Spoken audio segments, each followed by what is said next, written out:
Pozdrav svima i dobrodošli u novi video. Danas ćemo popričati o Nvidiji, trenutnoj valuaciji, mom osvrtu na jednu analizu, a prije nego što krenemo, lajkajte video, pretplatite se na kanal, pokažite mi na taj način da vam se sviđa sadržaj kojeg objavljujem i pridružite nam se u Discord chatu u kojem pričamo o vašim i mojim ulaganjima, analizama individualnih dionica, ekonomiji, burzi i sličnom, pa ako vas zanima imate link u opisu ovog videa gdje možete saznati više o chatu. Uz chat i pristup našoj zajednici gdje se družimo, dobivate pristup alatima kao što su Fast Graphs, Seeking Alpha i po novom Morningstar Premium.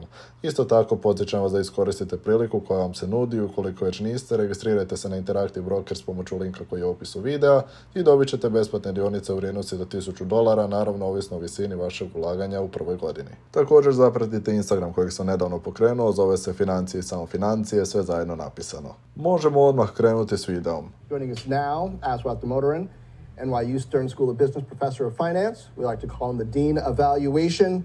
Aswath, what is Nvidia worth?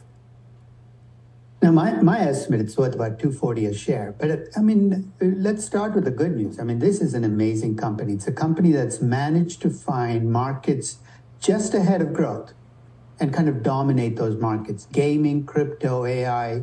At this stage, you've got to view them as an opportunistic company, a company that manages to do this over and over again. It's not just lucky. That's a good news. Slažem se s ovim što je rekao, Nvidia nije prvi put da je uspjela zavladati nekim segmentom, nije to puka sreća, i prije su njihovi proizvodi bili dominantni, pogotovo u gamingu i kriptu. Sada, kao što cijeli svijet zna, u AI-u, i izgleda da im je samo nebo granica. The bad news is, when you're pricing Nvidia at $450, $500 per share, you're not just assuming that they will dominate the AI market, even if it's a big market, but there are other markets out there that we don't even know about yet that Nvidia will find a way to dominate.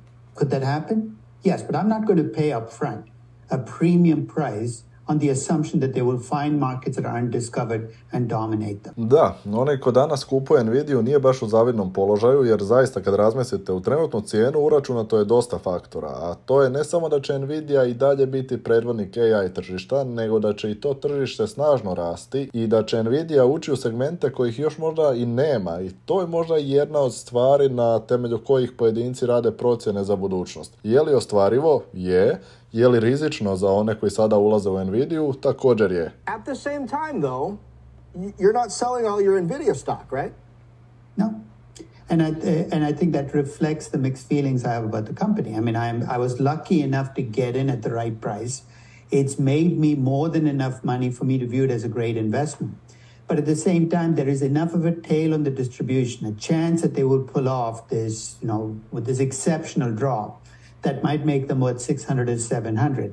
I wouldn't buy them at today's price, but to the extent that you bought them a way back at the right price, and if you have them in your portfolio, I wouldn't argue with you if you said I'm going to let the stock run. Ovo je interesantno. Kaže da i dalje ne prodaje dionice koje posjeduje, kupio ih je davno prije, iako smatra da bi Nvidia trebala vrijediti $240. Po meni je to kontradiktorno i ne slaže se baš s početnom tezom. Kao što ste čuli, smatra da je moguć scenarij u kojem će se sve odigrati kako je planirano i da će Nvidia potencijalno otići na $600-700. So that's an important distinction, right? Because I've been bringing up earlier this week Apple more than 10 years ago when people were saying, hey, this doesn't pencil out.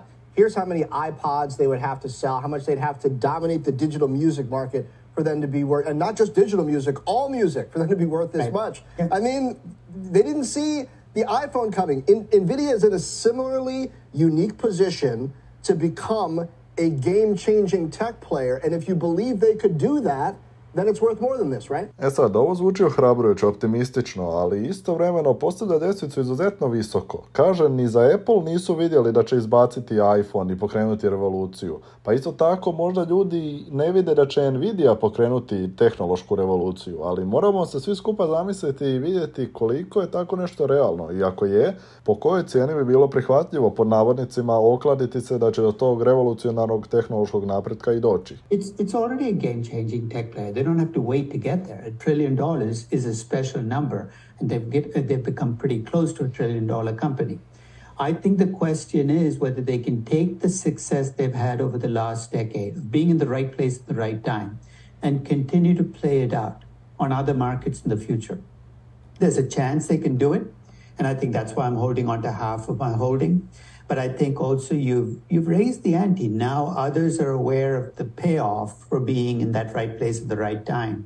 So the question is, can they keep off the AMDs, the Intels, and the other players who are going to try to come after them over the next decade? Because the game's just starting. Tako je, igra tek počinje. Moguće je da će Nvidia biti dominantna na tržištu i da će se odupreti konkurentima, jer je već sad zauzela takvu poziciju da joj drugi nisu došli, ma ni blizu da budemo iskreni, ali nikad se ne zna.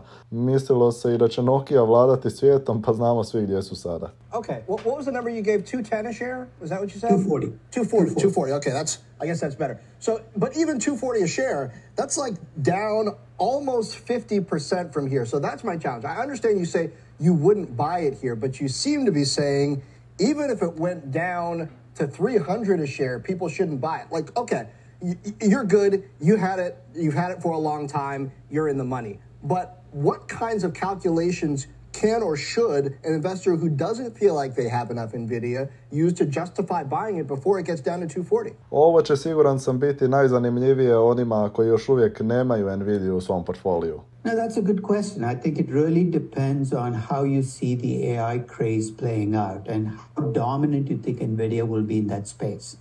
The larger the potential AI market and the more likely it is that Nvidia will dominate the market, the higher the number becomes. 240 becomes 280, becomes 320. And I think that's a judgment you've got to make. But this is a stock that's had near-death experiences. I mean, sometimes companies, investors look at companies like Nvidia and say, I could never buy a stock like this. It's so richly priced. I mean, this stock was $30 6 years ago.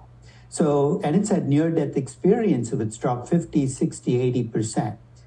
Now, these are companies where if the momentum shifts, you can very quickly see a route in the other direction. You've seen this on Tesla. Ovo je savršeno rečeno. Momentum, raspoloženje tržišta u biti kontroliraju dionice kao što je Nvidia. Vrlo lako se trendovi mijenjaju, kao što su se promijenili i u slučaju Tesle, koja je bila miljenik burze, pa onda jedno duže vrijeme baš i ne, i sad opet je. And I think you could see this in Nvidia as well. So if you haven't been lucky enough to add Nvidia yet, I think that there will be a point somewhere in the next year or two when fear is greatest. You will not feel comfortable buying Nvidia at 150 because everybody's going to be fleeing. These same equity research analysts who put out buy recommendations with stock it's 470 are quick to put out sell recommendations with stock it's 150, which makes you wonder why bother with equity research in the first place. You will be buying in a moment of fear, but I think there will be moments with Nvidia where it'll become a good investment again. I ovo isto dobro kaže, analitičari koji sada daju buy rating po cijeni od 450, 470, $500, nebitno koliko je sad, u slučaju pada na 150 dali bi sell rating i u biti to je način na koji velika većina analitičara danas funkcionira. Kad raste samo daj viši price target i buy rating, a kad pada samo ga snizi, idi nizvodno, stavi sell rating i gotovo. Sve u svemu, ja isto vjerujem da će biti prilike da se Nvidia kupi po nižim cijenama, ali naravno ne odmah. Samo je pitanje koliko će ljudi tada biti zainteresirano da ih kupi. Tako to ide. Ja sam osobno jedan od tih koji će čekati pad, ako ga dočekam super, ako ne uložit ću nešto drugo i idemo dalje. Prije nego što završim video, još vas jednom pozivam da zapratite Instagram financije i samo financije. I to je bilo sve od mene za danas, nadam se da sam vam dao korisne informacije, svakako ostavite u komentarima svoje mišljenje, lajkajte video, pretplatite se na kanal i pridružite nam se u chatu. Hvala vam i vidimo se u idućem videu.